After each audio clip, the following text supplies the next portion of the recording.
Nimewaita niwape tukio moja ambalo tunaendelea nalo kwenye mkoa wetu wa Rukwa.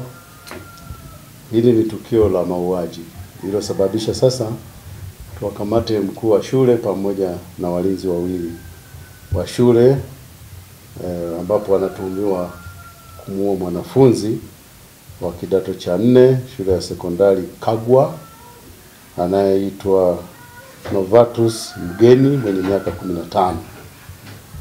Hawa tuliowakamata kama nilivyosema ni pamoja na mkuu wa shule ya St. Kagwa ambaye anaitwa Zakaria Mwasenga ana miaka 47, lakini wengine tuliowakamata kama nilivyosema ni walinzi wa shule hiyo ya St. Kagwa.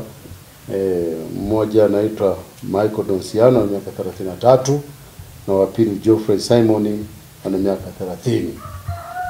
Hawa ni kwamba tarehe 23 mwezi wa 3 2025 majira ya saa 8 usiku watuhumiwa hawa waliwashambulia wanafunzi watatu kwa kuwapiga na waya wa umeme, na hii ilitokana na kuwatuhumu wale wanafunzi ambao wote ni wa shule ya sekondari Kagwa kwamba waliruka ukuta wakaingia kwenye shule ya sekondari St. Kagwa, na kwamba baada ya kuingia kwenye shule hiyo waliingia kwenye mabweni ya wasichana.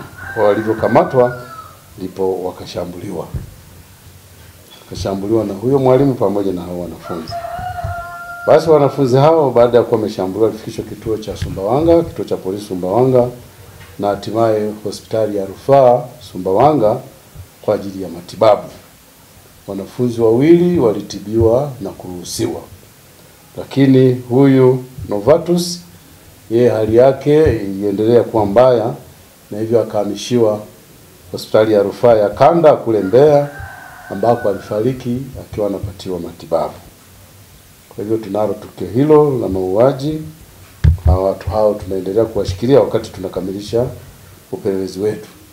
Jeshi la polisi mkoa wa Rukwa tunatoa wito kwa wakuu wa shule, walimu, lakini hata na wale wasimamizi wa taasisi za elimu, pale mwanafunzi anapokiuka taratibu za shule basi watoe adhabu. Kama kuna lazima kutoa adhabu, watoe adhabu kwa mujibu wa taratibu zilizotolewa na Wizara ya Elimu. Wito wetu ni huo. Waandishi, na washukuru sana.